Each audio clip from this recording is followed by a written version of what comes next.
Feel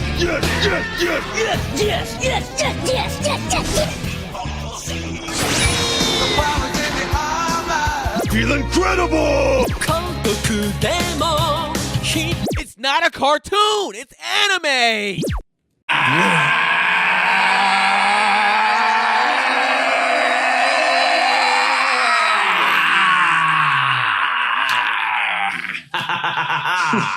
Yes!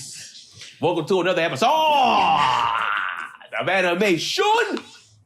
The squad is back. Well, somewhat back. We got some new faces in here today. Ho-ass Brennan couldn't make it because I'm tired. I don't have Too time. busy. I can't watch. I can't do it, bro. I think he just bailed out. I don't even think he is perfectly fine and able. He just bailed out. He was like, fuck He it. quit like football practice. He quit like football. He just mismanaged. What show did he do that with? He did it with another show where he was just like, fuck it. I'm not going to watch the end of this. I don't remember, but I forget, but he did do that. Probably Kuroko. I was going to say, it may have been Kuroko. I think he wanted to. Yeah, I think so. Well, you know what we do here on Animeshun Podcast, man. We have one off. We have debates. We talk our shit. This week we're going to finish off X-Men, the anime. X-Men 2011, as people call it. But it's X-Men, the anime, the I guess the Japanese version, the anime version. And episodes 9 through 12 is in review. Go ahead and get the shit off ice since Brendan's not here. You ain't got to throw it in the middle of the episode. You know, I ain't gotta finesse him.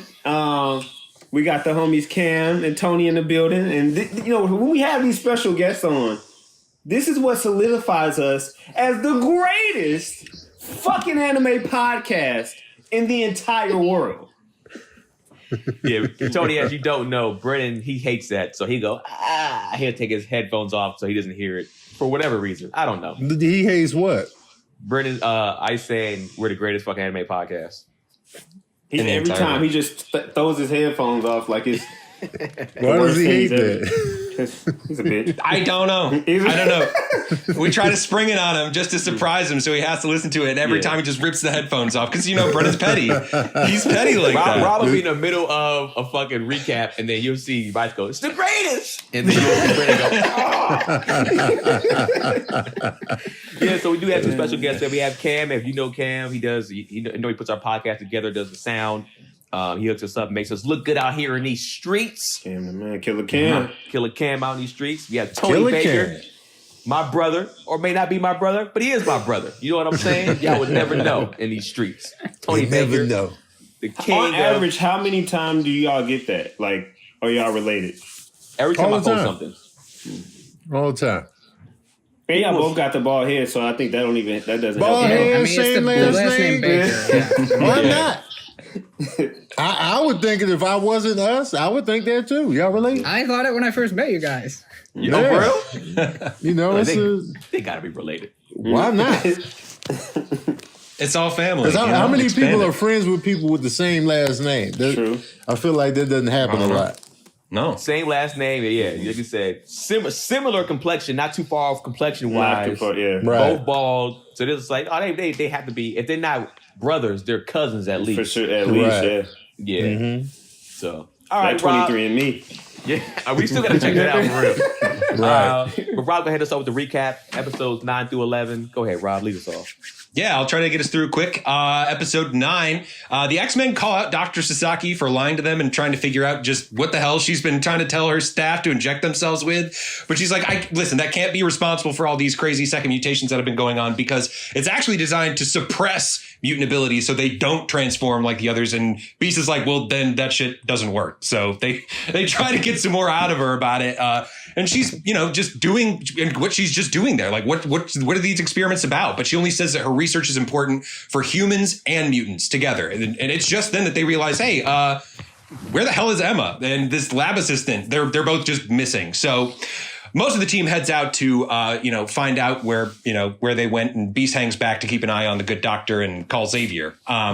Xavier, meanwhile, though, is still tumbling through some weird alternate dimension and can't take the call after seeing some trippy stuff like his own dead body and another blackbird and the controls just like liquidizing. He realizes this has got to be some kind of illusion and tries to use his telepathic powers to get himself out. But I got a theory about that, man.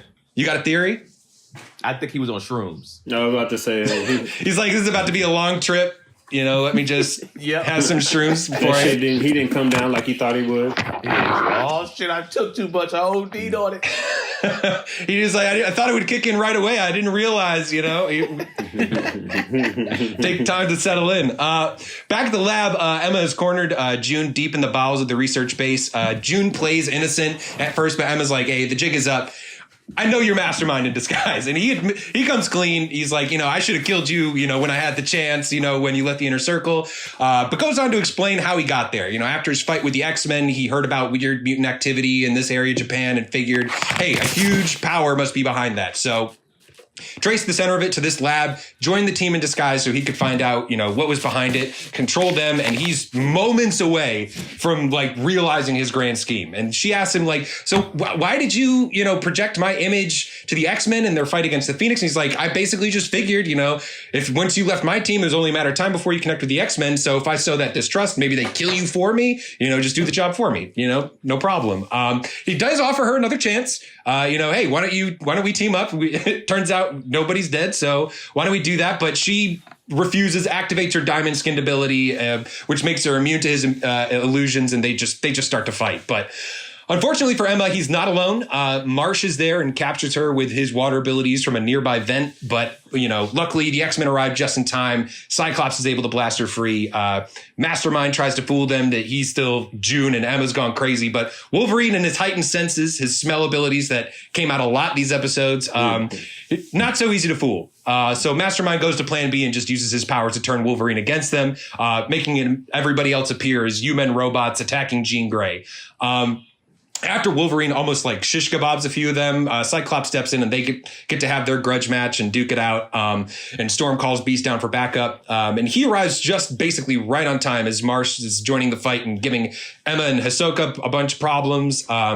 Cyclops and Wolverine are keeping it pretty even, but when Storm gets in there, Storm sweeps Wolverine up with a windstorm, and Cyclops blasts him into a pipe with the assist, knocks him out. Don't do that. Don't do that.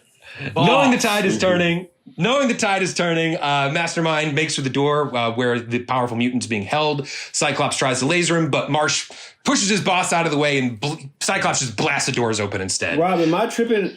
Correct me if I'm wrong, but Mastermind fought a little bit, right? He had hands, right? He fought somebody. He fought Emma a little bit, and he's like, "Oh yeah, I forgot. You had martial arts training." But then that was right when the X-Men arrived.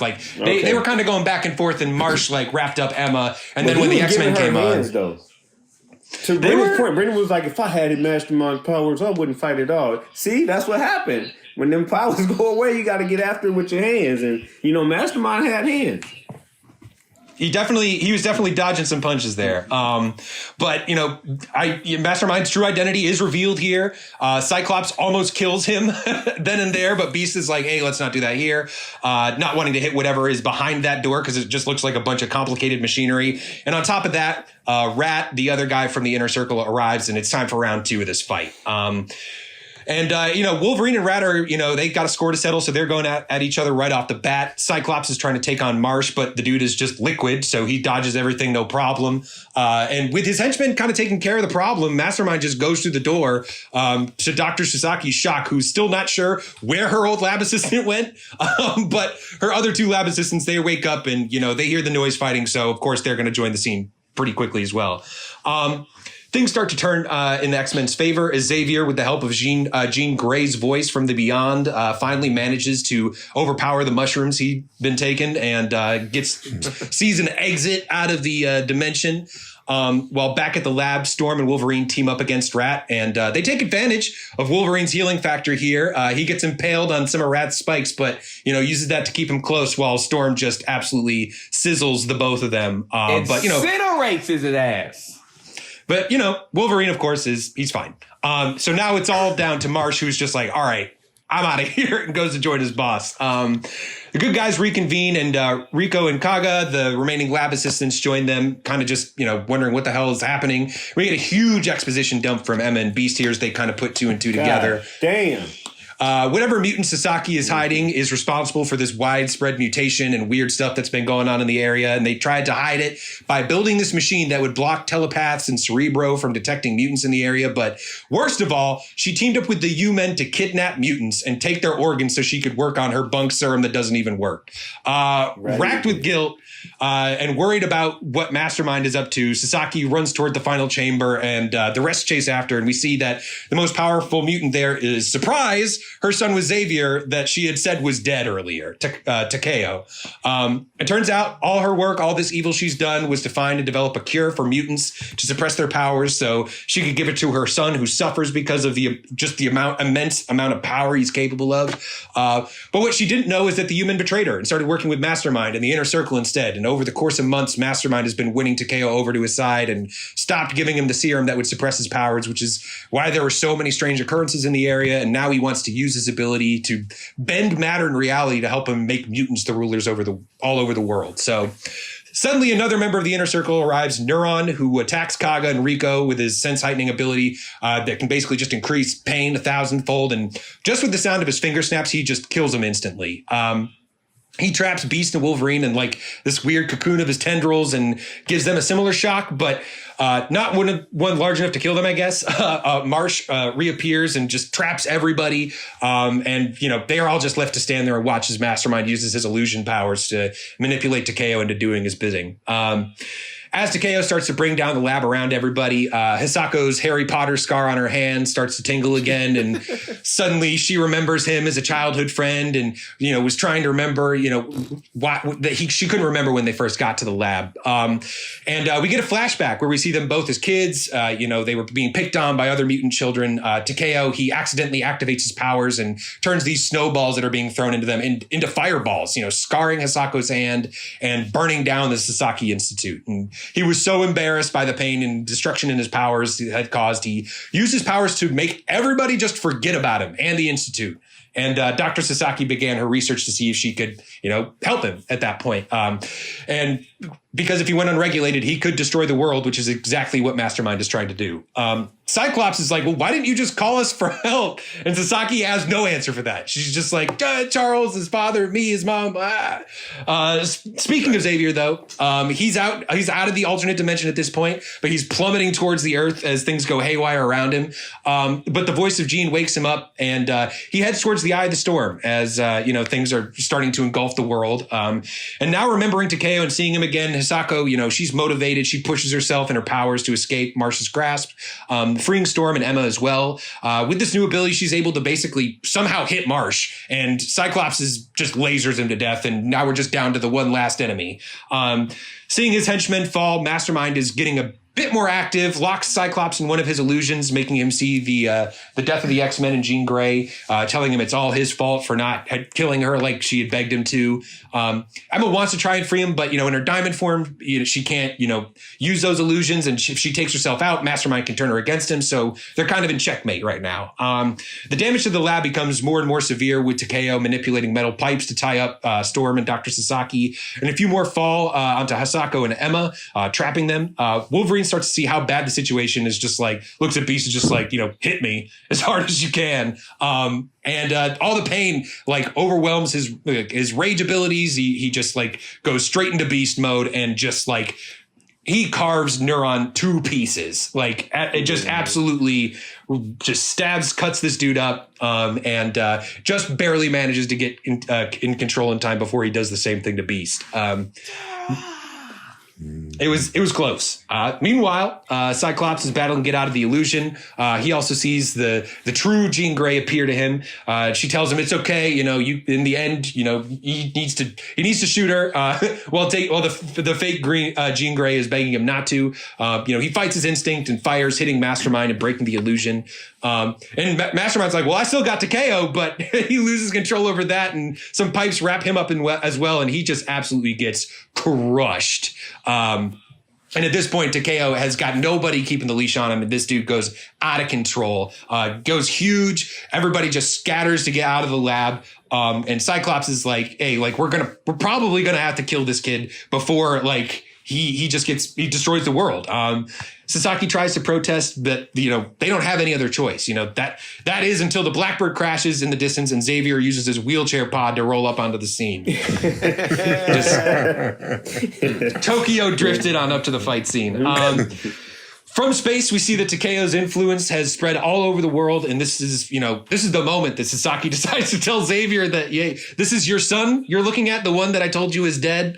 Xavier uses his powers to reach out to mutants and heroes all around the world to help fight the disaster and protect humanity. And we see some familiar faces here: Archangel, Nightcrawler, Colossus, Rogue, and Deadpool, all getting some cameos here, along with Captain Britain. A little bit lesser known, to at least to me. Then the X-Men themselves leap in to attack Takeo, and he's way beyond their strength and is able to turn their own attacks against them. And instead, Xavier has to step in front and try to mind meld with him and try to calm him down. He manages to stop Takeo in his tracks, and Cyclops is like, this is the time we gotta attack. But Emma warns him, like, at this point, if you kill Takeo while he's linked up with the professor, this could kill them both. And it's a tough call, but Cyclops is like, if that's the price we have to pay, that's something we might have to do. In Takeo's mind, however, Xavier is trying to reason with him, get him to control his power, but his pain and his anger just makes him lash out at him, and he releases this energy attack that causes the X-Men in the physical world all to just like pass out. At this point, the world between worlds, Jean reaches out to all of them and tells them to rise. Humans and mutants are fighting the threat together. Even Iron Man on the scene at this point, but they need to finish the job with Takeo. They rise up, and Cyclops gets ready to go in again, but Emma stops him and says, it's up to let Xavier, do his work so they can carry the light and the ideals of the X-Men into the future.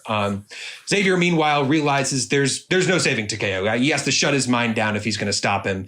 Something that could kill him as well. Hisako doesn't want to hear any of that, though, and tries to talk with Takeo in his monstrous form, trying to jog his memories of their good times together. Then her armor powers take on a new form, and she's also able to enter his mind. And she offers him her hand, and he finally calms down, regains his human form in his mind, and Xavier realizes that, his son has been trying to reach out to him, so that he could be saved. And he apologizes and embraces his son, who turns to light and dissipates both in his mind and in reality, spreading all over the world and ending the chaos. And with the action over, Sasaki says she's ready to face the music and makes to kill herself to make up for her crimes. But Takeo gives her one last vision of their small family all together. And Xavier tells her, this is our son's last wish, that, we all hang on to each other. And so she decides to live. And she tries to explain to Charles that Takeo was already too far gone when Xavier tried to contact them.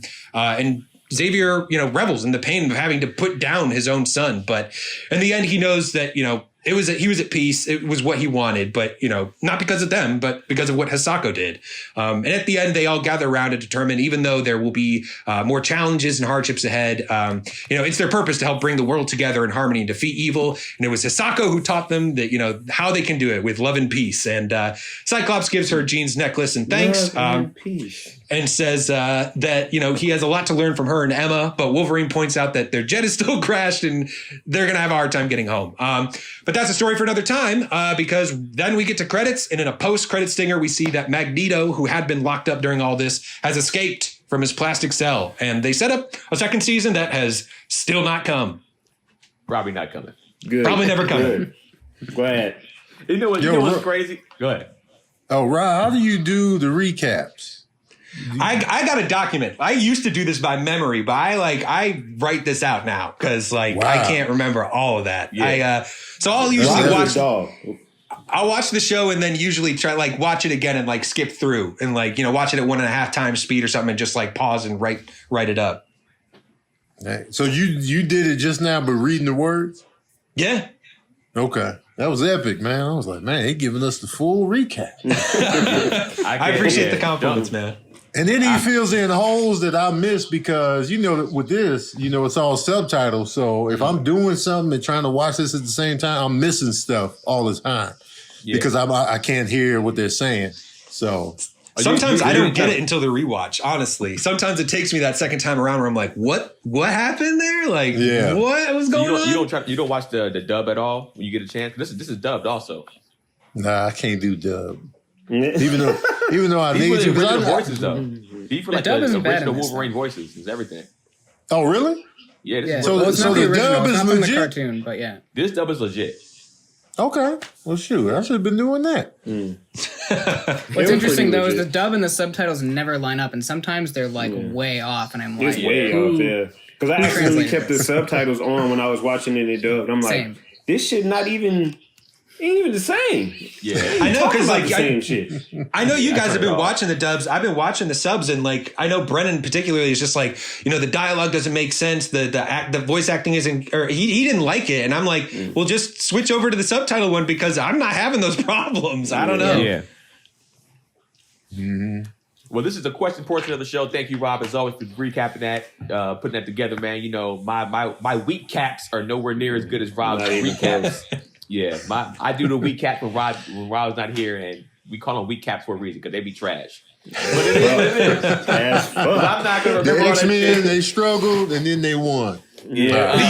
Hold on, back to episode 3. Hold on, episode 7. You know What was that character's name? Yeah, you know. What's his name? With the claws and the guy. They come out. All right, man. So this is the question portion of the show, man. We're gonna ask a few questions. First question is from Cam. If Takeo was your son, what would you have done differently in not raising him? Cam? no, what would you have done differently or not done differently in raising him? Oh, it just says done differently or not in raising him. My bad. Go ahead, Cam. Oh, I got to answer? Oh, okay. Yeah, answer your own You answer question. your own questions first. I mean, this is all hypothetical, throwing out the whole relationship between Xavier and the woman and all that. I forget her name, sorry. But for me, it would have been trying to keep that family together, and if I were her, I wouldn't have tried to hide him from Xavier, because he's definitely the only person I could see that could have helped guide this very powerful mutant to like a better state than he was, because he was obviously scarred from like not having a proper family, from having this power that he can't control from a very young age. And like Xavier, I see as kind of that person who can like help the mutants in general, just with his ability and with his genuine need and like desire to assist these mutants that he's gathering, and he's got a whole school. So to me, it would have been like, it's as simple as just keeping that kind of family unit and giving him the care and respect that he needed, despite him being such a dangerous force. Okay. Tony? I agree with Cam. Like you never hide the kids from the parents. I'm big on that, and that's rule 1, man. She was filed for not letting Charles know that, you got a whole son over here, especially with Charles's track record, man. He has a school for kids, so he gonna represent on the fatherhood tip. He gonna be like, oh, I got a son. Oh man, let's get it cracking. Let's get it cracking. They're going to be doing this to each other and having conversations. And like, yeah, me too. You know, what you watch? I already knew you was watching it. So it's like, that was a dumb move on her part. And they definitely should have, they could have prevented all of this, really, to be honest with you. And like, because it's always a scary thing when you're the most powerful, mutant telepath on the planet, and then I got a kid now, so he could be even more, so it's like, I get that whole dynamic, but still, man, you let him know he got a son. Because she didn't even have a rebuttal for it. Yeah, It's like they said that, and then she came with a whole dissertation on why she kept him away. They said, why didn't you include Xavier? And she was just like, I don't know. I guess trash, man. Horrible. Trash. He could have represented, had him at the school. He could have had like more friends, and she messed it up, man. This is her fault. That's why she wanted to kill herself, like a because suit she that could have fumbled. controlled his power. Right. He could have did something. He could have been kicking it with Jean. Like, well, what's up? I'll have a little telepath party. Come on, man. Ice. Yeah, I think I'm taking myself written and not really Xavier. That's how I read, like when I answered the question, I did it as myself. And I'm just thinking of like my son and like 17-year-old me trying to raise fucking Legion. Like that'll be tough. Like, cause like, what do you do to a kid that like, I'm trying to discipline you and you like, fam, shut up. Like you can throw me across the room and you super powerful. Like, knowing how my son is, like if Icy had those powers, he would beat the dog shit out of me. Like, Ice, Dad, shut the fuck up. And like, I mean, I'll take care of him. He'll call you Ice. He'd definitely call me Ice. He'd be like, get out of my face, Ice. Like, what do you... Stop. Like, but I would do it. You know, I had to, you know, man up in that situation and do it and raise a regular kid. So I would do the same. You know, him having powers wouldn't change nothing. And I would just try to figure it out. I'd be trying to figure out Xavier if he's real. Like, hey, fam, I got this kid over here, bro. You gotta come get him. Like, this dude's wilding. So yeah, I would definitely try to get him with Xavier and raise him to the best of my ability. Yeah, my thing is, in my opinion, if I'm the regular human and I have a child with somebody that, you know, is a mutant, I'm calling them first. You got to deal with this shit. That doesn't make any sense to me to avoid them. Now, I ain't gonna lie to you. I think, you know, Professor X would have had him at the school. You know, the boss's son is always an asshole, so he would have been a dick at the school. Bro. He would have been just going in there and you're messing with people, but like, what are you gonna do? My father owns the school. You fucking assholes. My school. It's gonna be my school the next 25 years anyways. Come on, steal it. Nah, he would have been a dick. Rob? Yeah, I mean, I don't know how much more I can say of that you all haven't already said. I mean, what would I have done differently? Everything. Like, just her decision to not bring in Xavier and the X-Men on this is indefensible. Like, I don't understand that logic at all. Like, this is one of the dumbest doctors I've seen on any TV show, real life or fiction. Like, I cannot believe. I don't understand the decision making at all to not use that resource, especially when they broke up or whatever. It seemed like it was on good terms, and he reached out to her. He reached out to her, and she was just like, he was too far gone at that point. What? Bro, I don't know. I would have done everything different. I would not have made a single choice that she made. So, Rob, is she the dumbest anime? Because it's technically an anime. Is she the dumbest anime character ever now? Does she take the throne from Parasite Girl? Yeah. That we watched, yeah. Yeah, I think she has to, because the only reason this show happens is because of what she did. Yeah. There is no show. There is no show. She makes one good choice. One. So Parasite Lady, she's lost her throne now. She's going down to the silver platform. She's second rank. She's getting the silver medal at this point. All right. So next question. So we see what she's done. She lied. It was a huge lie. What is the biggest lie that you ever believed? Ice. You know me. It's involving a woman, of course. The biggest lie I've ever in my life, and it was this girl that I wasn't even talking to. I wasn't with her. She was just a really close friend of ours. And then one day, this is like freshman year of college, and she just disappears like off the face of the earth, and like comes back, and then she's like, "I have cancer." And everybody's like, "Oh shit!" She's like, "I have cancer." And everybody liked her, so she creates this GoFundMe or whatever was popping at the time, and everybody just dumps a shit ton of money, and she constantly she updates us checking in at certain hospitals, and then it almost backfired on her because she checked in at a hospital, and one of the girls that we knew worked at that hospital as a practicing nurse, and she was like, "Oh, I'm here too. What room are you in? Let me pull up." And she's like, "No, I don't want anybody to come see me like this. I look terrible." Da da da da da. So long story short, she ended up raising close to 30 G's, and I put in a good amount. My homies put in a good amount, and then she posts pictures with IVs in her arm and shit like that. Then again, goes ghost. Comes back 2 years later, got a brand new Jeep, a bunch of brand new shit, and she jokes and be like, y'all motherfuckers fell for it. I never had cancer. I was just broke as fuck, and I just wanted to see how much money I can get off you dumb motherfuckers. She could be sued for that, can't she? That's what I'm saying. Class action. That's I was hot. Because she disappeared again, so motherfuckers thought she died. Was you hot? Because how much money did you put in? You was hot over $20, man. You tripping, dog. I'm a freshman in college, so it wasn't a lot. It wasn't a lot. I would say I maxed out at 100. That was that's that would be mad at. It was 100, 150. It wasn't over $200, but it was about that. It was under 500 for sure. But you put a CD player in that Jeep. You put a CD player in that Jeep, man. That's what I'm. And yeah, basically, and I was hot because it was you my friend, And it's funny too because I hit her up. I'm like, why did you do this? She was like, well, honestly, she tried to put it on me because she was like, well, I started with you, and once I knew that you believed me, everybody else would. And I'm like, what the fuck? What? But yeah, That's crazy. That was the biggest lie that I've ever believed in my life. Rob? Damn. Well, I mean, this is a story I think I might have told on the show before because, like, it's just when I think of this, it's the one.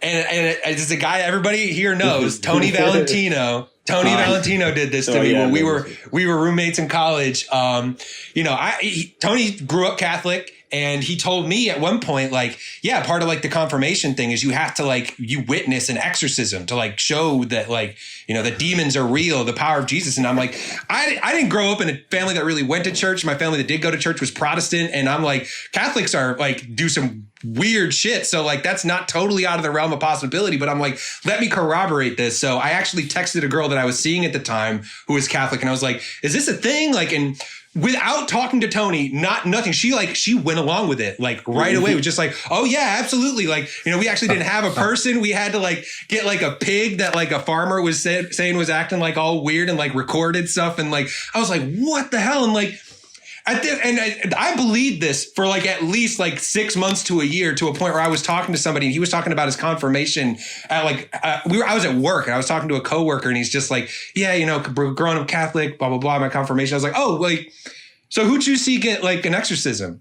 And he was like, what are you talking about? And I was like, yeah, like part of the confirmation, you got to see like somebody get exorcised or whatever. And he's like, that is not a thing that we do. And I called up Tony. It had been so long. He forgot that he had told me that lie in the first place. He planted that seed, that time bomb, and just walked away. Totally happy that I was willing to believe it. That was a long con, a several month long con. I love how he forgot about it himself. That's fucking hilarious. Oh my God. That was the one.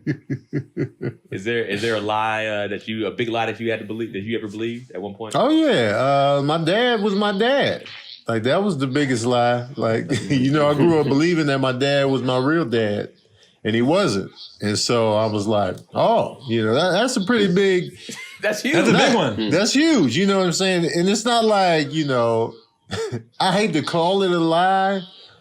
Like, cause it wasn't like, I just thought he was my dad. So it was like, but then when they told me the truth, I was like, oh wow, that's a bombshell. I handled it well, but it was still like, how old were damn. You? I found out, my brother told me he spilled the beans when I was in, I think like 10th grade. And he told me, and I was just like, what? And he's like, yeah, you know what I'm saying? And then I was like, man, whatever. I didn't believe him. In the back of my mind, I was like, And then when I turned 18, that's when my mom, came with the truth. And she was all like, she didn't know my brother already spilled the beans. So I was like, oh yeah, Khalil told me already. She was like, what? And I was like, yeah, So by that time, I had been thinking about it anyway. So it was just like, but that's a pretty big lie. So that's a big one. That could have been life changing too, because you could have went like against your family or some shit. I could have. I could have had a complete meltdown. That could have been disastrous, but it wasn't, huh? Was one of your favorite songs at the time Shaq's Biological Didn't Bother? Nah, I never liked that. I never really got into Shaq's raps. You know what I'm saying? Unless he had a dope feature. Him with the what was the heads? What was their name? The Fushnikins. Yeah, there we go. Yeah. Can we rap? That was a verse. If he had a feature, like I would be all in. Like when he did no hooks and like I was all in there. But if it was just him, I was usually cool on that. Just coming at Alonzo Mourning for no reason.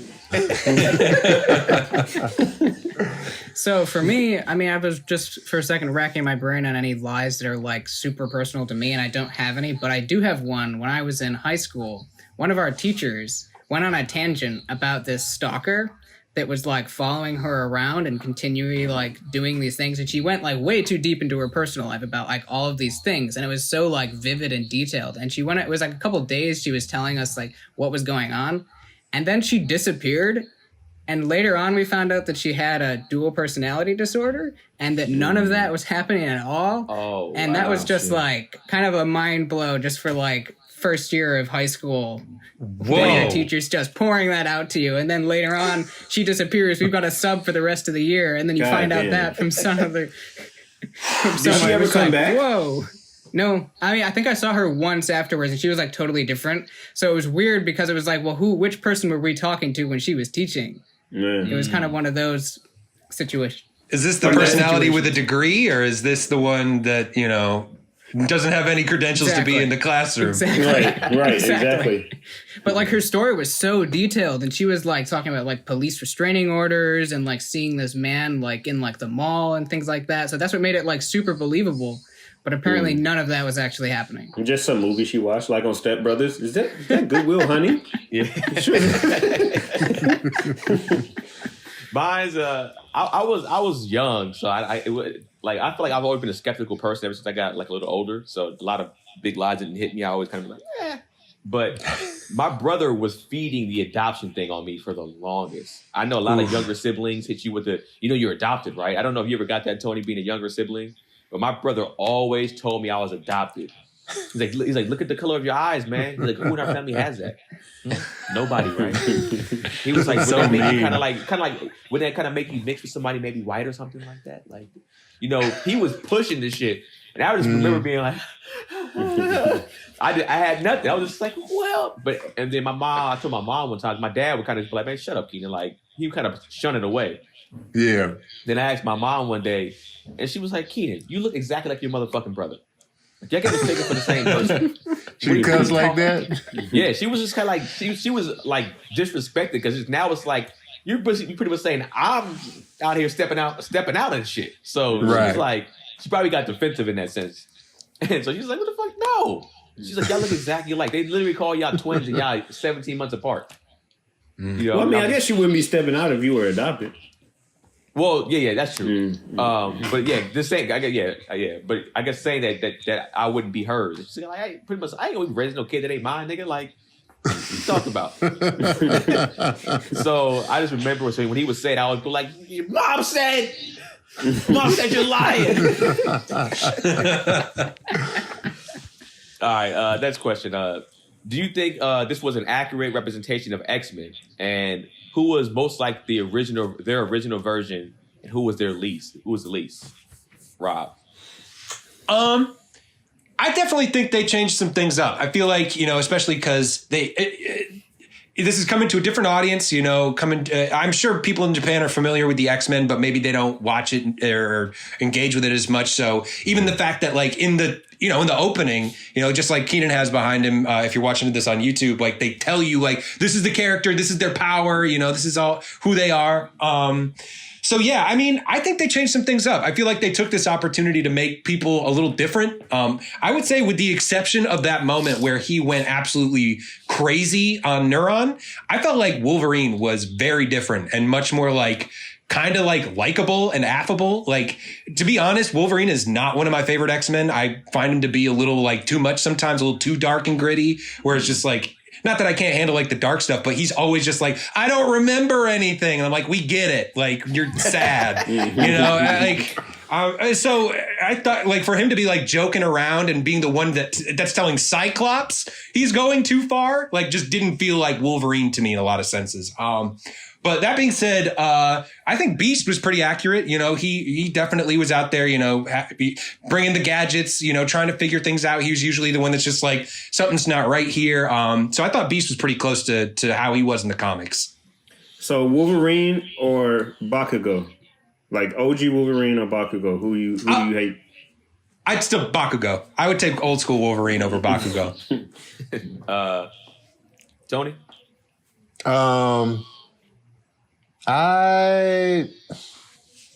One thing I don't like is they never give Storm anything to do, and I'm sick of it.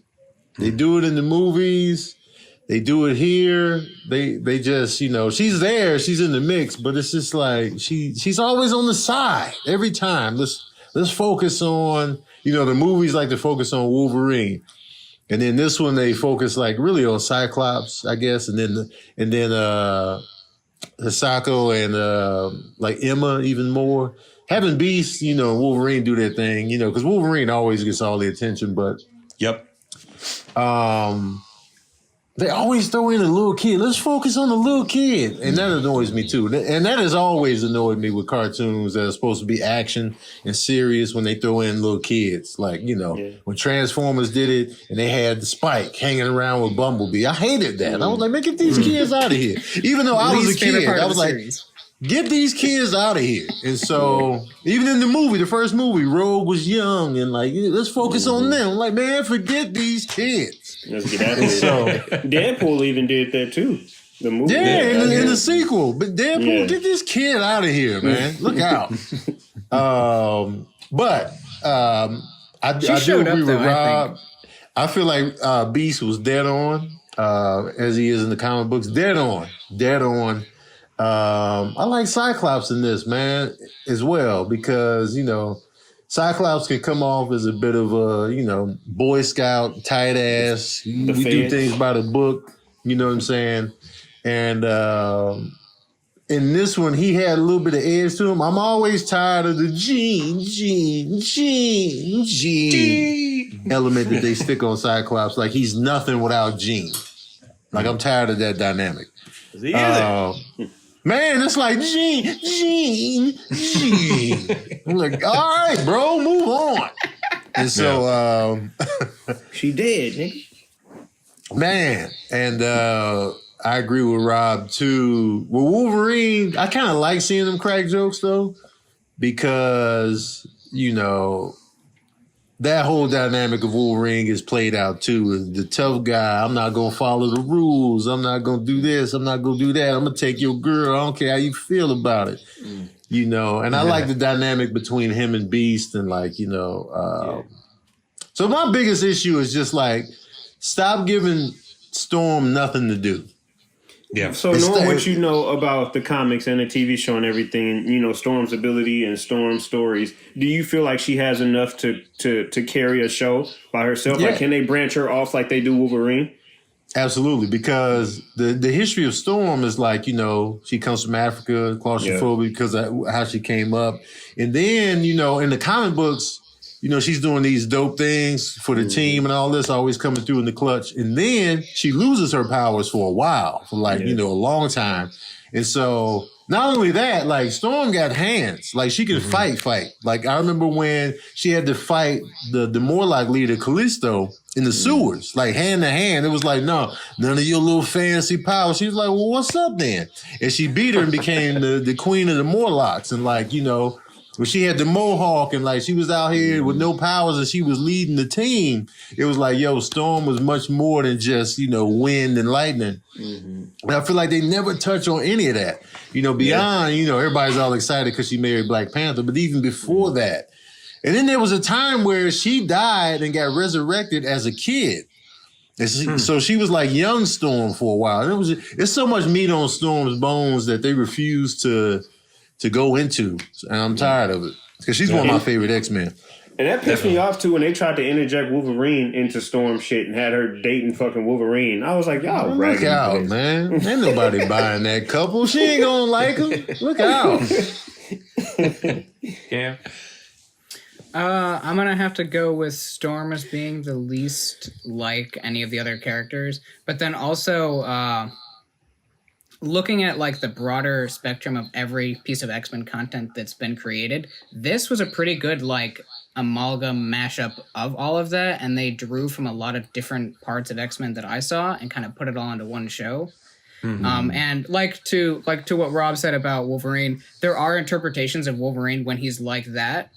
It's just not typically his interpretation. So I think they did a nice job of drawing the different parts from different parts of the X-Men canon and parts of stories that were told or those died, or they even took off parts of the movies and took aspects from that and put it in there. And that's one thing I liked about it, that they were new characters, but they felt like they all had aspects of every other part of X-Men that I saw.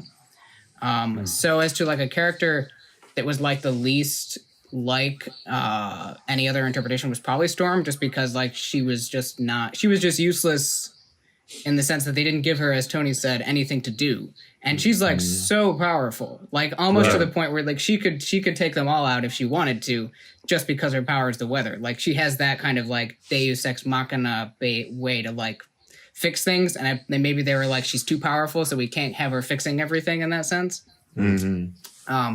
But it wasn't inaccurate in the sense that it drew on, to me, parts of X-Men that were like the smaller parts, or like comics that maybe people haven't read, or like TV show aspects. Like there were some things from like the X-Men Evolution series that came out in like the early 2000s that I saw that they drew from. Evolution was dope.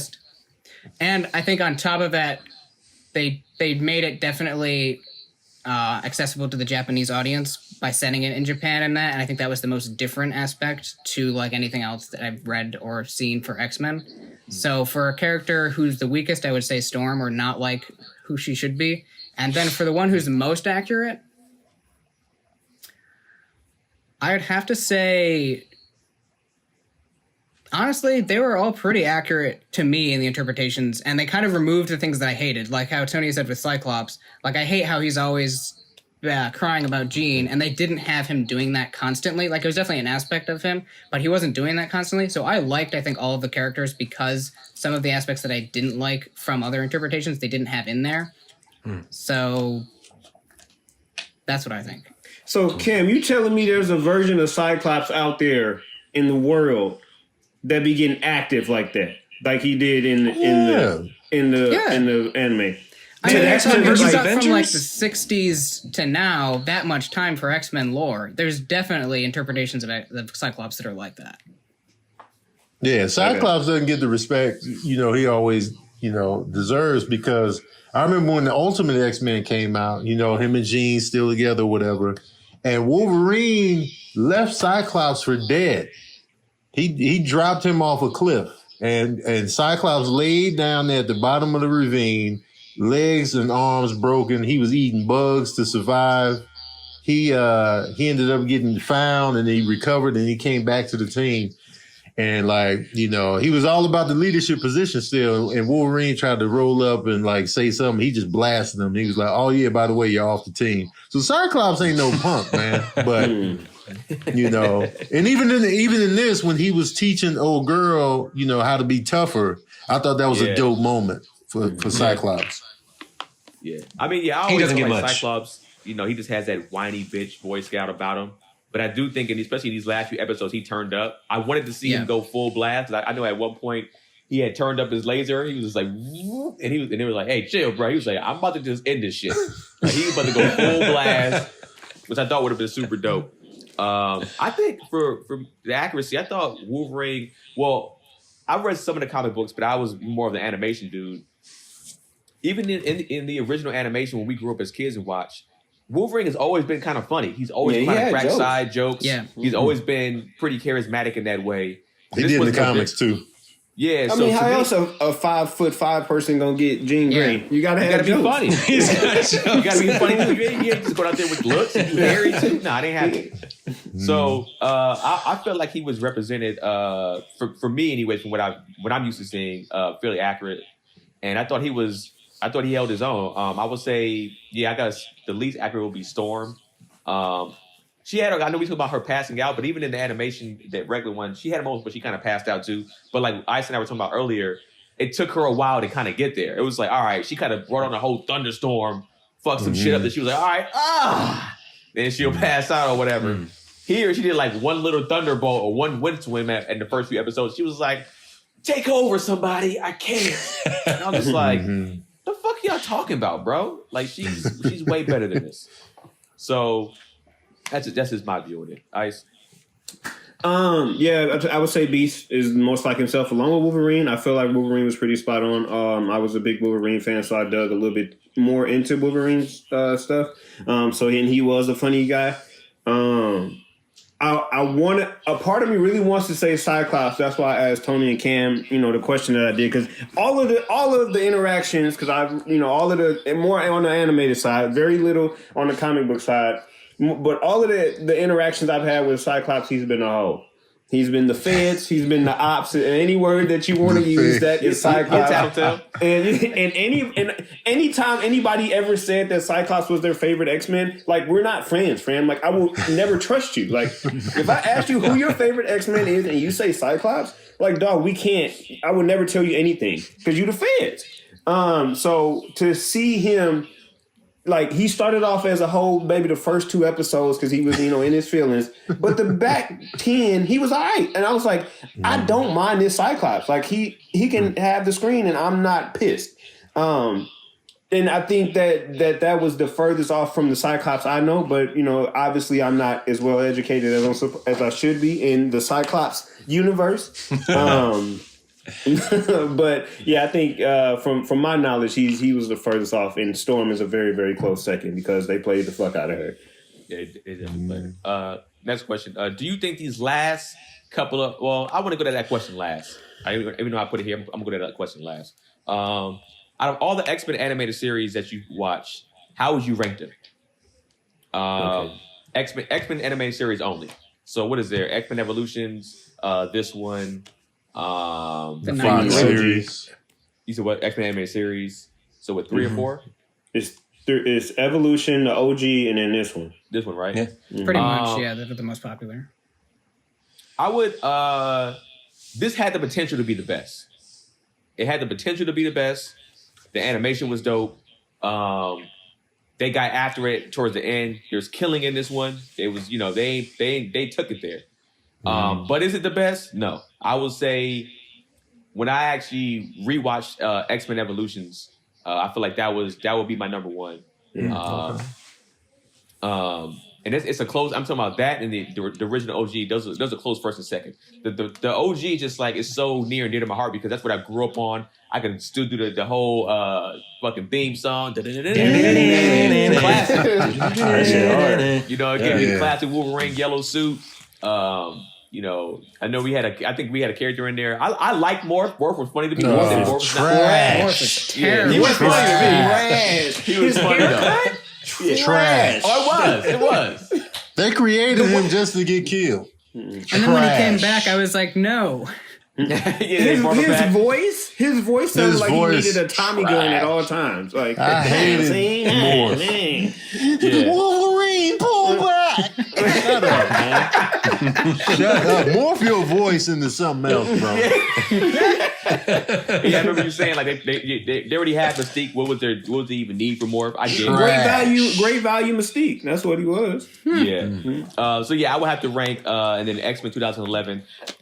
But I would say these last few episodes were some of the better episodes out of all the X-Men animated series that I've personally watched. I thought they got after it in these last few. Having Wolverine go berserker mode, which I think he tends to do in the comic books and other ways. I know in the video game he does that too. And it's just like I don't think the other animated shows ever had him go berserk like that. Which I was like, finally they had him do that and go crazy like that. So that was super dope. So I would have it X-Men Evolutions and OG type 1 and 2, and then this one 3 had the potential to be number 1. Cam? I'm very close to Keenan's ranking. I would just say the animated series Evolutions, just because the animated series is near and dear to my heart. It's also the closest to the comic book interpretation. Like they drew a lot from the original comic books and recreated that into the screen. And I think that's pretty dope. I mean, the first couple seasons are super kiddie because that's how most kids shows start. I do like when they kind of catch their stride and they're like, okay, we can kind of be a little more serious with the storylines. And I think they get there. Evolution's dope because like I was, like mid 2000s? Like that was like a perfect time for me because I could directly relate to the characters because they were all younger in that sense. And still in school. And then this, I thought, again, like Keenan said, it had the potential to be like an amped up, more mature version of like the X-Men. And I feel like they could have done a lot more in that regard and really gone there just because it's animated. It's an anime. I don't know the rating of this offhand or what the way it's rated, but I feel like they could have done a lot more in the sense of like the seriousness to it. And they just kind of pulled their punches in areas which I feel like they didn't have to. But definitely the original animated series just because of me being a nostalgic person and then Evolutions and this. Nice. Yeah, for me, it'll be the OG first, Evolution second. What I loved about Evolution so much is they expanded. They told you about so many different characters. Like they gave other characters that usually didn't get the spotlight. The spotlight, like Quicksilver, was a big part of Evolution, and I always thought that was super dope because they don't really talk about Nightcrawler. They gave some love a lot in that one too. And then the anime third, but the first one, the only reason I give the first one the edge on Evolutions is because that's when Marvel was in. I mean, I guess Marvel's still in their bag, but the animated Marvel, like that's when they was interjecting each other in each other's shit. So like that X-Men would pull up on Spider-Man and they'd be like, "Who the fuck are you?" And then Spider-Man be like, "Who the fuck are you?" And then Wolverine and Spider-Man would fight each other. Then Punisher would pull up in his fucking military van. Yeah, like yeah, like they had all of them would like interject, and that was because I loved all of those shows separately. So to see everybody pulling up on everybody to fight different villains from each other's universes, I thought that was so dope. And as a kid, like that was just like an animated overload for me. So that's why I put the OG. So OG first, Evolutions, and then way down at third, the anime. Tony. You know what? I've never seen Evolution. I haven't watched it yet. I don't know when Evolution. Cam was disgusted. I don't know when it hit the streets. Like it must have come out. Let me see when it came out. It was quick. like 2000, 2001, 2002, like that area. Early 2000s. Okay, so that was a weird time for me where I wasn't really watching like TV at that time. Oh, It was 2000 definitely a kids show, to too. 2003. Yeah. I was a new father then. Matter of fact, I didn't even really have a place to stay for real in 2000, 2001. So it was just like I couldn't watch it. Like literally. X-Men And Evolution was the last thing on your mind. Yeah, it was just like, dang, I just missed out on the kids WB. We ain't had cable nowhere. It was just so I never got back around to it. Now, the X-Men animated series, that's gonna be number one. Because I finally feel like, even though, growing up reading the comic books, I still was nitpicking on how they would change the narratives to fit the animated series. I just feel like they nailed everything in terms of like, the characters and how and the fights that they would have, and like, me seeing them fighting the Sentinels, and like I love when they fight the Sentinels, like, and just the team that they had of like, Storm, Rogue, Gambit, Beast they put in jail for too long. And I was just like, man, he's still in jail? And then like He was. and then they was just, going into those storylines that I thought were dope. I wish the animation was better. I wish some of the voice actors were a little bit different. I hated Storm's voice in that one. But yeah, I thought it was just dope. And I was like, yeah, man, it was finally good to see the X-Men, like, outside of Spider-Man and his amazing friends, and like seeing them do like a couple episodes and me getting super excited. Because X-Men have always been my favorite. And then this one, the anime, I'm like, yes, X-Men with anime visuals. I'm like, sign me up. I'm excited. And one of my biggest criticisms about anime, and y'all might get offended here since this is the anime podcast, but anime, to me, one of the biggest turnoffs is that they're too melodramatic and they draw everything out too much. It's like too much emotion for me.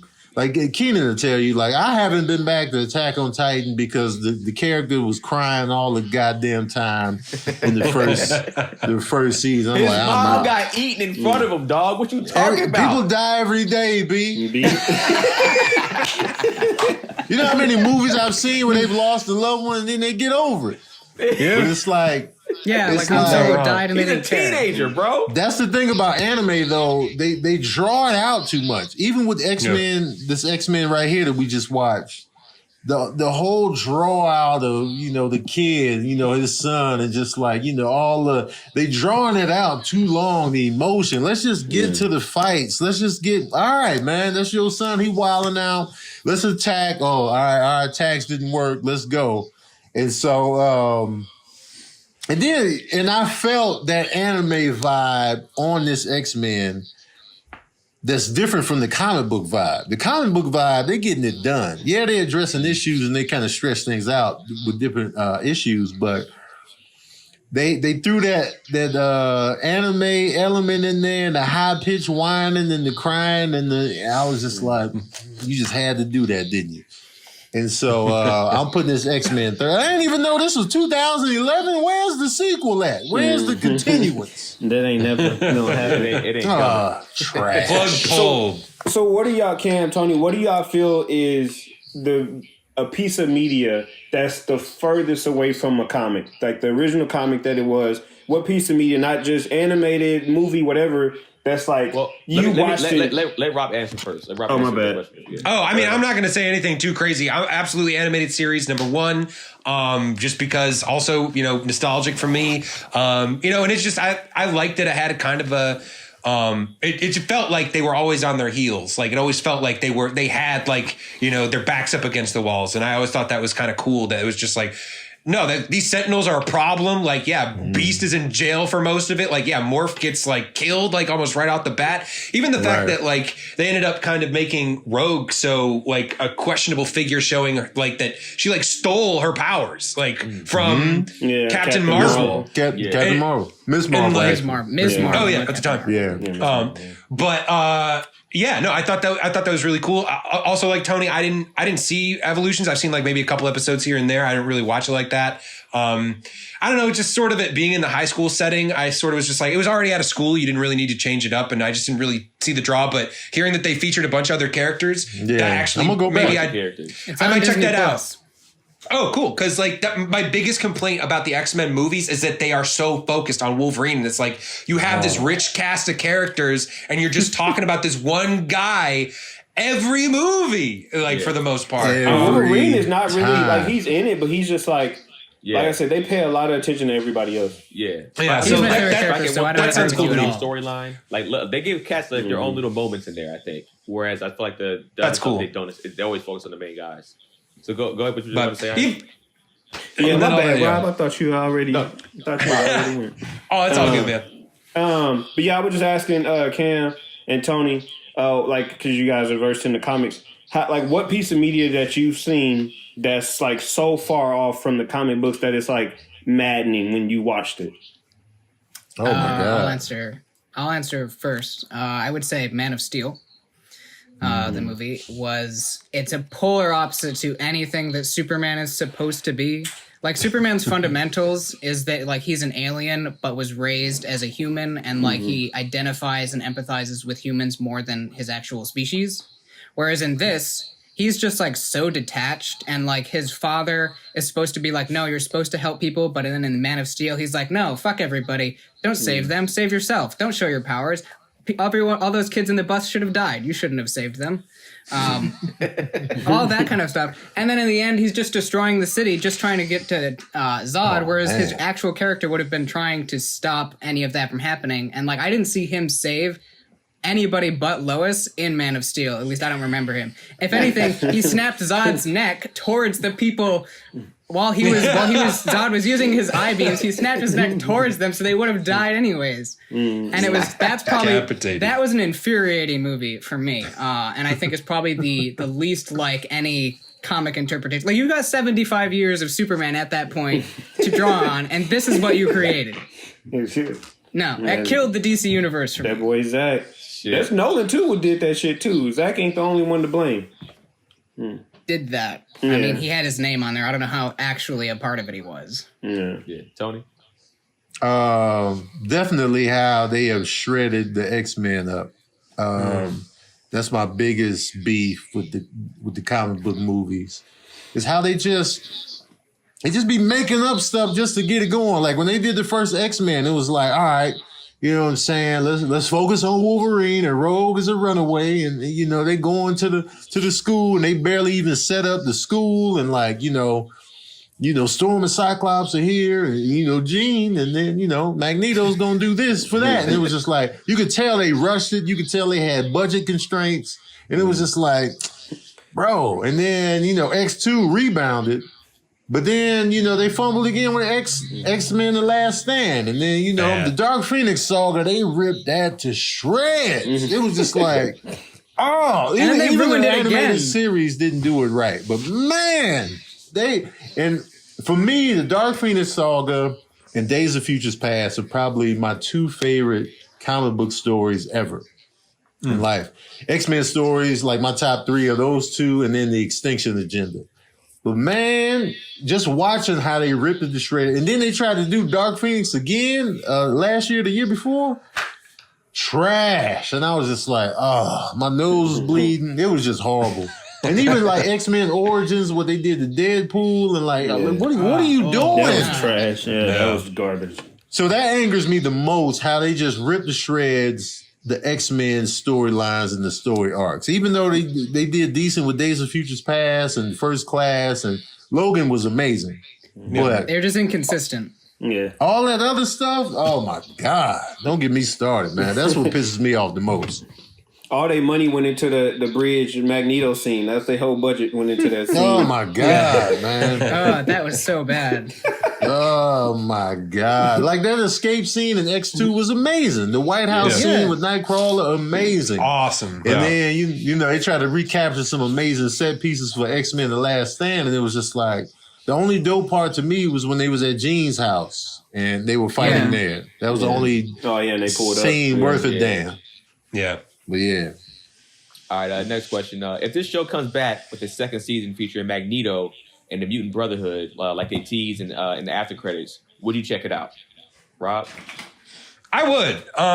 I basically just to see what they were like, because I don't really know Mastermind or the Inner Circle that well. You know, when I think of X-Men and I think of their villains, I think of like Magneto is the first one that comes to mind, and like he's such a dynamic villain. I'd love to see him because he's one of those villains where you're like, I get it, I get where he's coming from. He's got a point, you know.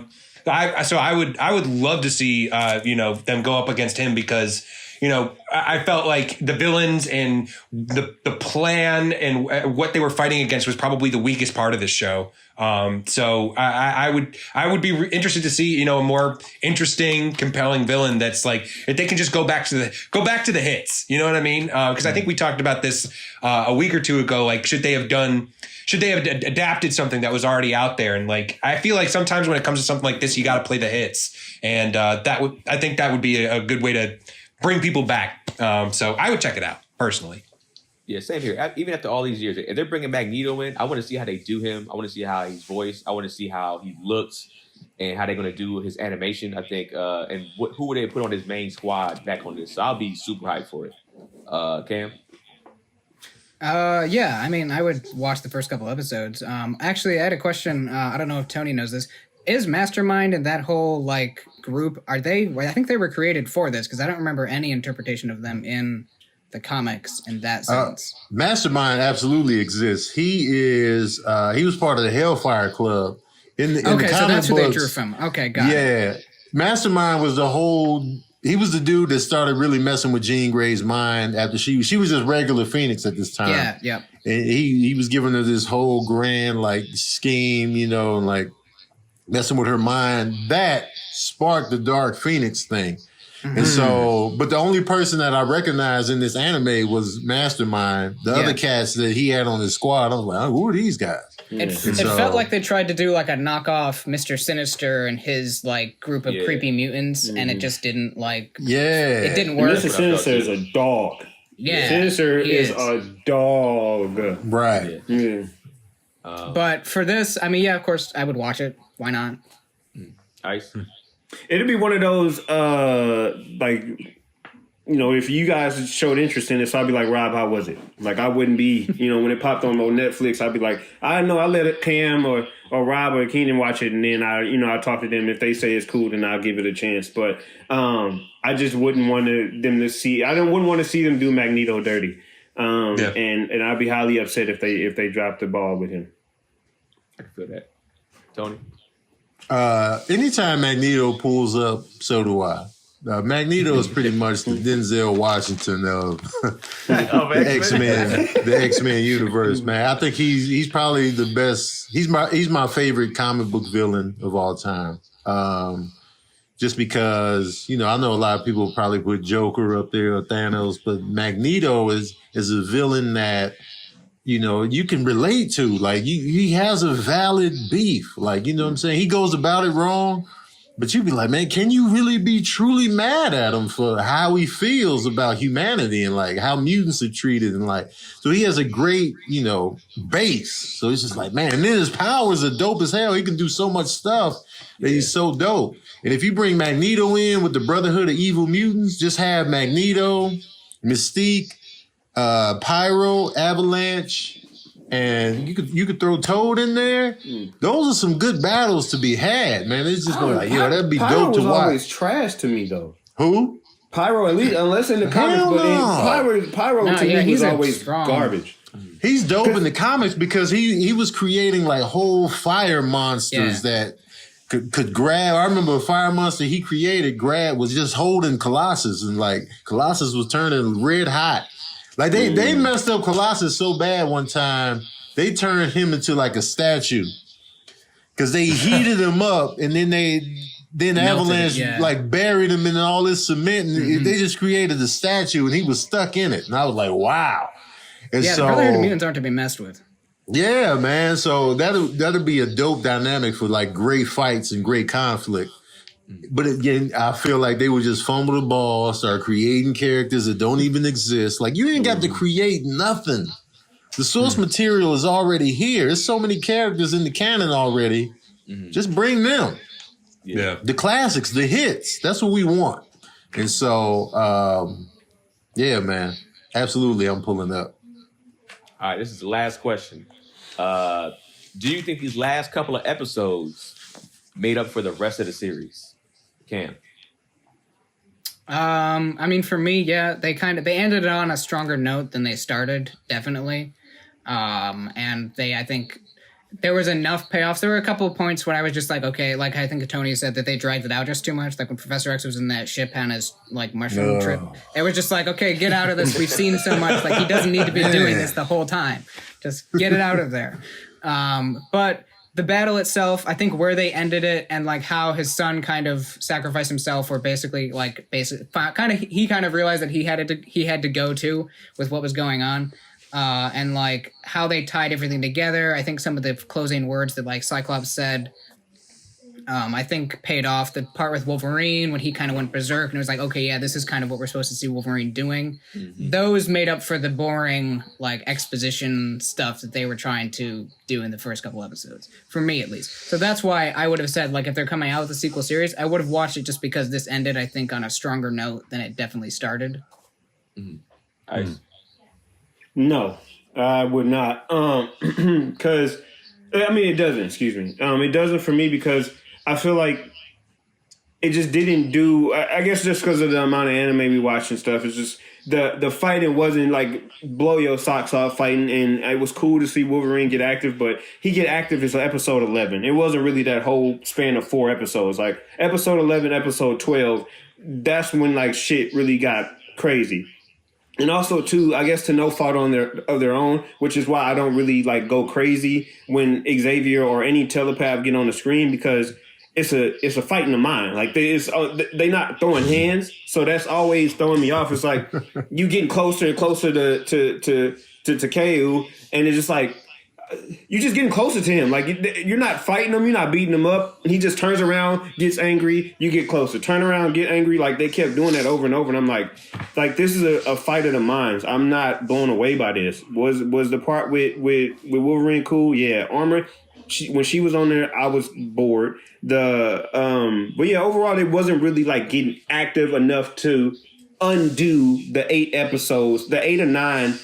Maybe even 10 episodes where they was just talking, and even that big talk scene right before they opened the door for Legion. I'm like, what the fuck? Why are we doing this? Why are we doing this? So no, it would not. No, it did not. Excuse me.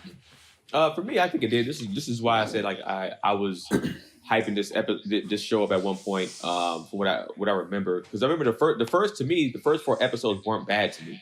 That middle section, I was kind of like, all right, man, they dropped the ball on a fight scene that could have been super dope. I thought Storm pretty much lighting that dude up and burning him up, electrocuting him pretty much to a crisp. I thought that was super dope. I think they finally gave her a moment. Like I said, I loved Wolverine Berserker mode. I feel like Beast had moments here and there. Cyclops, I thought him turning up, blasting cats and his eye being like we talked about the past few episodes is a little OP, but I mean at least from what we've seen in the animated series. But when he turns it up, he turns it up. I feel like characters got a little bit active. They could have got more active for sure in these last 4, but I feel like this is why I was recommending why I was so hyped when I first watched this show, and this is why I would definitely watch a season 2, or why I wanted the season 2, especially when it first happened, was because of these last 4 episodes. Tony. I agree with Ice. Like the climactic battle, it just wasn't. The action was just. It wasn't dope, man. Like, you know, and I agree. Like, you know, the mental battles, the mental in the mind. Once they go in the mind, and then you're a kid again in the mind. I'll just be like, man, I want to see what's really happening in the moment. Sock outs, blasts, flying around, getting hurt. Getting beat down, knocked out, recovering. I want to see that. Like, I don't want to see all these mental fights. I'm like, you know, I get it. You know, that's your power, but we off there. We done built up mastermind and tricked y'all. All right, we fighting now.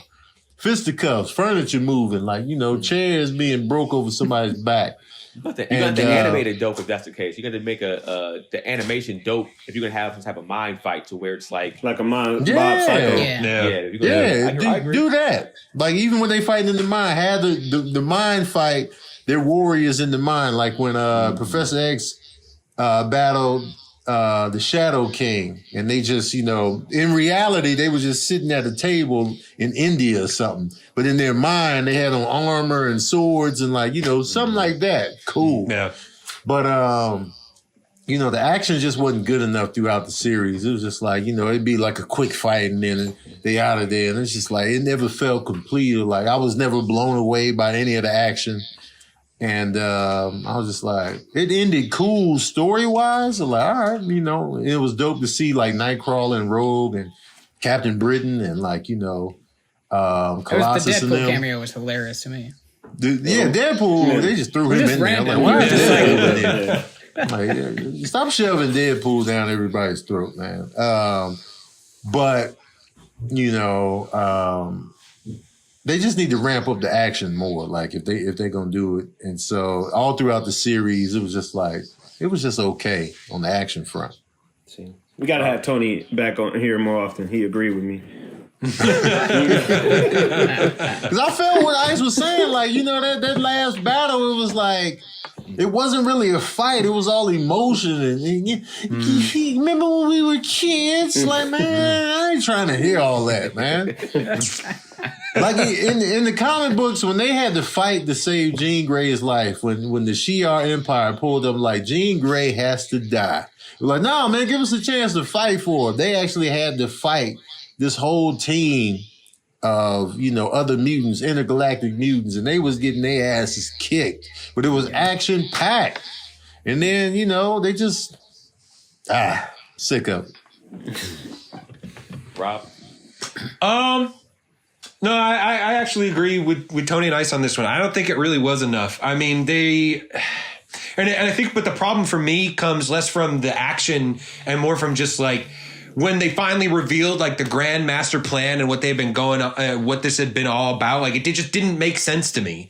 I was just like, this whole mystery was building up to this, like, off of just, like, again, like, really dumb decisions by this one character that were totally avoidable. Like, the logic just didn't make sense to me. So, I mean, that being said, it was like, it just makes me think, like, yeah, they did a pretty good job with the X-Men themselves as the characters.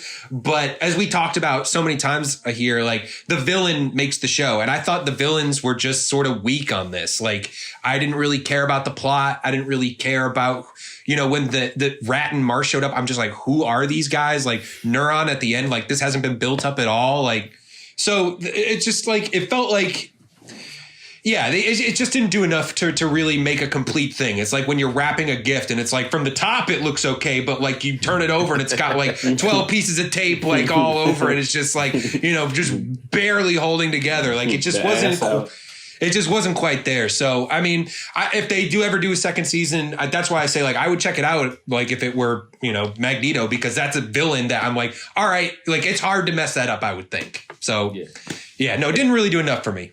And I'm not going. I can't argue that Yeah, and did a me whole neither. bunch. Yeah, Like, you all this is brought not up me valid saying points. like y'all crazy. I'm just like, I mean, this is how I felt. But I get y'all being like, yeah, it was lackluster. in this And I bitch. mean, I'm gauging it from like the first, if you look at from the beginning to this, at least it did have an upward trend and it didn't just like crash and burn. right. It definitely didn't crash and burn on the ending. It was like, you know, it was a cool, like, all right, you know, but Yeah. action wise, which at the end of the day, that's why I'm here for the comics, is like the action. That's what drew me here. It was just like, it wasn't, but like, you know, it wasn't a crash and burn ending. And the ending left me wanting a little bit more. I was like, all right, you know, I'll come back. Yeah. So I guess if you end like that, you win it. First episode of the second season, Magneto need to take the animanium out of fucking Wolverine. That's the first. Like, that's the Out the only way. gate. Out the gate. That's it. Oh yeah, something big would have to happen. Yeah. Yeah. No. All right. So this is the last part of the show. Pretty much, we just give our wrap ups, like what we our favorite part of these last 4 episodes, our least favorite part, and then we give our overall score of these last 4, and then the overall score of the whole anime in general. So I'll go first to kind of give an example. My least favorite part was the mother, Takeo's mom, whatever. I don't remember her name, but she was the worst part of this whole anime, to be honest with me. But these last 4, she's terrible. She had zero excuse for what the fuck she did. And I ain't gonna lie to you, if that was me and she was like, man, I'm just gonna go out here, I'd have been like, oh, shit. All right, so Yeah. because the first time I meet my son, he dies. Like the first day I have to pretty much kill my son, let him go. You understand? I'm never recovering from that. I hate you. Right. I hate your guts. Right. So that's the least favorite part of this. My favorite part was, like I said, some of the few action moments that did happen. Storm getting active finally, and then Wolverine getting active. That was my favorite part. My score for these 4 episodes, I would give a 6,000. My overall score of the whole show, I give a 5,500. Rob? Yeah, I mean, I would agree with a lot of that. My least favorite part. I'm sorry, my bad, Rob. You actually go last. Oh, because it's my pick. Yeah, okay. Pick, that's all. I'll go last. I'll hang back. My bad.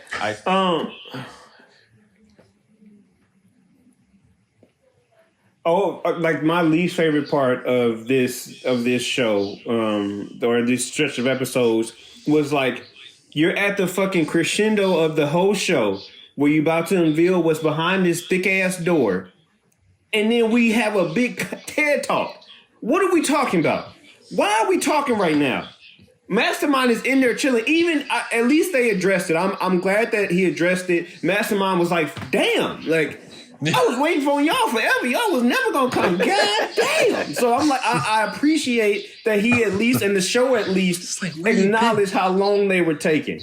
Because that conversation, they had a conversation before they entered the one room. Then they enter that room, which I don't know how her and 3 of her scientists were able to build that big ass fucking thing.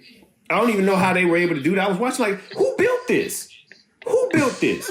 But then they had this long ass conversation. They just talk. They giving each other a download, which they said, "Hey, we'll download you on this later. Just figure it out." And then they go and download them. I'm like, "What? You just told them to figure it out. What are we doing?" And so then they get to that. So this big ass talk. So that was my least favorite. My favorite part, honestly, was like the end of the show. Like when the show is over. And they show the X-Men, like how they, like, why couldn't they be like this? You know, when they go to the credits and they show Cyclops dressed different, you know, Wolverine got the brown on and the yellow, like Storm looking dope. Like, why couldn't they, which only frustrated me because I'm like, why couldn't they look like this throughout the whole show? Like, why didn't they do this? Like, they could have been looking like this. Cyclops actually looks like dope and not a fucking fed. So I'm like, This could have been, why couldn't we do this? Where's this X-Men at? You gonna throw them at the end credits? I always like that part because they look super cool. Overall, these last stretch of episodes were better than the 4 previously. So I'll give you 5,000 for that stretch of episodes. And then overall for the show is 4,900. All right. Yeah, and this is out of 9,000, Tony. Out of a 9,000, like Dragon Ball Z, 9,000. So that's why rating is thousands like that. And another thing that we do is we say whether we would recommend it or not. would I recommend this show? As if you would have to be somebody that likes comics and likes anime. This is not what I open that in the gate with. This isn't even a show that I say, hey, if you want to get into anime, watch this, because I don't think it's an accurate depiction of, you know, what anime can be. I would start them off somewhere else. This would really have to be where you're like us, where we like comics and we like anime, and we've watched a ton of shit already. Okay. Okay, so my least favorite part of this, at least this stretch of episodes, was, and this seems to always happen, is Wolverine is always susceptible to mind control. And if you guys don't understand that on the team by now, that we need to not let Wolverine get mind controlled, then, like, what are we doing? And then on top of that, when they're trying to stop him, they're all like, oh no, be careful, don't hurt him. He can heal. Blast his face off. He'll be back in 20 minutes on our side. And then it's just like they were like pulling their punches fighting him. But then like Storm's willing to electrocute him, fry him up with that other guy with no qualms at all. And I'm like, what do you got? Why are you pulling your punches right now? Knock him out and get him back on the right side. So that was my least favorite part, because it always seems to happen and they always fall to that. Most favorite part would have to be the part when Wolverine goes berserk and Beast, because I thought that was a very interesting like dynamic when he's like, no, Beast, like I know how to do this, beat me up so that like I can overcome this pain that he's experiencing. And then when he takes out Neuron, I thought that was pretty dope. And then overall rating, I'm kind of in line with Keenan in the sense that I'd give it probably like a 6,500 for these four, and then overall probably like a 5,000, I would say. Okay. Tony? My least favorite part would have to be just the whole final battle, the final showdown, where it was just like he was this big, huge energy beast monster, and it was just like, oh, this, and then they go on into the mine. It's just like the kid. Remember this, and only you can. And like, I wanted to see them dodging big hands, and like, you know, they would give us little inklings of like a battle going on, where like he shot at them, and then armors, you know, deflecting the heat from that, and like, you know, they each attempted. And I get it, they're out of their league. I don't know what Beast thought he was going to do when he tried to run up and do something. Like, Beast, bless your heart, man. if he just turned lightning into ice and just sit down, dog. Just sit this one out, bro. Like, we need your mind for this, bro, not your punch. Probably that element of it. And then my favorite would have to be, like, and I agree with y'all, the whole, you know, getting Wolverine to the berserker mode. Beast, sock me out, man, so I can do this. And then seeing him go berserk, I thought was dope. And then I was scared for Beast the whole time. That whole like little sequence had me the most locked in, because I was like, oh, he gonna make him get to the berserker mode, but he gonna be in there with him by himself. And, you know, I was like, how's Beast gonna get out of this? And so I like that whole scene right there. So that'd probably be my favorite. So last 4 episodes, I guess I would give, a 6,000. You know, still didn't blow me away on any level. I guess the whole series, I guess a 5,000 maybe. And what I recommended, not really, not unless, like Ice was saying, not unless you love the visuals of anime and you really love the X-Men. If you love those two things, then you got to pull up. You got to pull up and see. But I ain't going to, you know, recommend it with any kind of enthusiasm. It's just going to be like, hey, man, if you like anime, the way it looks, and you like X-Men, check this out. And then leave it at that. Yeah. I mean, I think we're all on a very similar page. You know, for me, my least favorite part of both this last 4 and the series as a whole is I just thought the villain was weak. Sasaki was, I mean, I guess the villain is technically Mastermind, but, you know, she's really the one that kind of made this all happen. You know, she was sort of the impetus behind all this. It's also circling around her and her son. And she just, it's tough to get behind that when it's just like that character just acted so dumb. Like they showed up on her porch and she had no plan. She immediately was the most suspicious person in the entire world. She had no plan at all. Like she starts panic calling. She starts panic calling Xavier, like, you know, get your team out of here. Oh, also, by the way, you got a son, but he's dead. Like, why even tell him at that point? Like, what was that for? Yeah. So, no, she just, so for that, it's tough because, you know, your show, like, the challenge is only going to be as good as, like, the villain, and it just wasn't a good villain for me. Favorite, though, yeah, like everybody was saying, the Wolverine Beast Mode part, that was pretty cool. I mean, I like his team up with Storm there against Rat was fun to watch. Like, as soon as Wolverine got him in that bear hug, I'm like, oh, he's not going anywhere. You can stab him up all you want. Like, and the fact that he just made himself basically a lightning rod, you know, being a just giant metal spike ball, I was like, all right, cool. Yeah, I was disappointed in the show. The visuals were cool. I did like that they, you know, they gave Cyclops a little bit more of the spotlight, and I thought it was a pretty good showing for him. You know, he definitely does, you know, have his bad times. I thought this show was a stronger showing for him.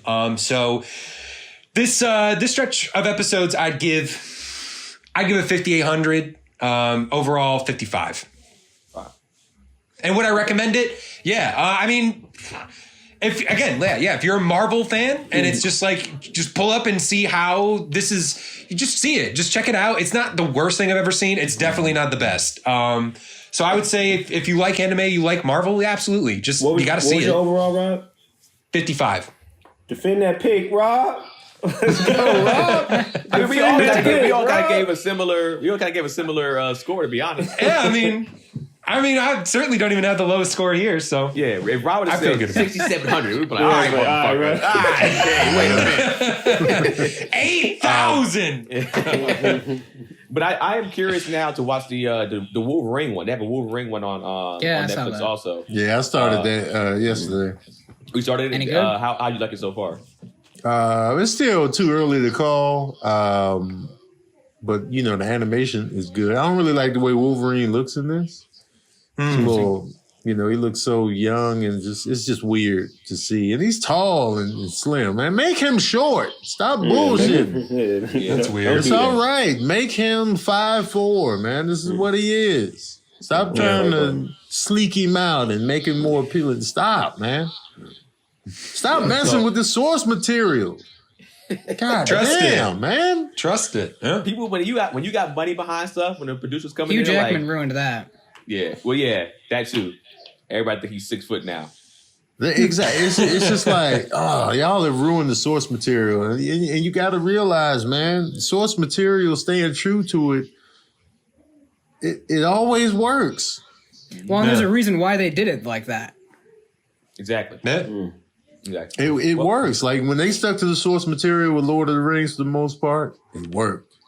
You know, when they trust the vision of the original Harry Potter, it worked. You know, it's gonna bring the money in. Like if you don't piss off the original base, and you can appeal to them and, you know, the masses, it's gonna work, man. Just stop trying to. I feel like Lord of the Rings is the best depiction that, like, Lord of the Rings didn't miss, and they knew when to get the fuck out of there. They was like, hey, we give y'all these 3, we good. Like, then when they came back with the Hobbit, it was too much. It was like, man, y'all might stretch this out for too long. And they messed up the whole legacy by stretching the Hobbit out into 3 pictures. No, just make one Hobbit movie and call it a day. Yeah. They wanted to stretch it out. Well, go ahead and drop your stuff, guys. Killer Cam, thank you for coming through, man. Go ahead and drop your social media stuff. Instagram is and Twitter is at Stickman Studios. That's STIKMAN Studios. Mm-hmm. And if y'all don't know, Cam also does like a lot of the visuals for Tony's movie reviews. Everything. You see them pictures of Tony with the funny those thumbnails, man. That's those thumbnails. Right there. He be killing it, man. He be killing those. The WandaVision one of my one's favorite great. things to make. Yeah. Tony, go ahead and drop your stuff, bro. Tony Baker on Instagram, Tony Baker on Facebook, TonyBakerComedy.com. You can find things all, anything I'm involved in. Don't forget to check out Daddy Issues podcast. I'm not sure when this drops. but the next Tony Bacon and Friends will be February 12th. And I do movie nights on my. I do movie nights with my Patreon people. So we watch movies together, and you can hear me throughout the whole movies, TV shows, whatever, and you can chat with me as we watch it together. So you got to be a Patreon member to join in on that, and we use the Scener app. So yeah, shout out to Tony Baker, man, my brother. man, we out here. And you also for coming through, man. Go ahead, and drop your stuff, Ice. Ice.McGowan on everything. Rob? Yeah, RV Danger on Instagram, RV Danger 44 on Twitter. Brennan is at Brennan is best. Is that Brennan is bitch. Yep. Brennan the best or something like that. Yeah, something like that. I try to help you out. Brennan is best. I think Brennan best Brennan. Said it's something different. Once you change your handle, everyone forgets it. Yeah, exactly. I have no idea. Keenan Baker on every single thing, man. Follow me on everything. Follow the Animation Podcast, Animation Podcast Cash App. Appreciate you for tuning in every week. And thank you for tuning in to another episode. Animeshun. We out. And so anime was solved forever.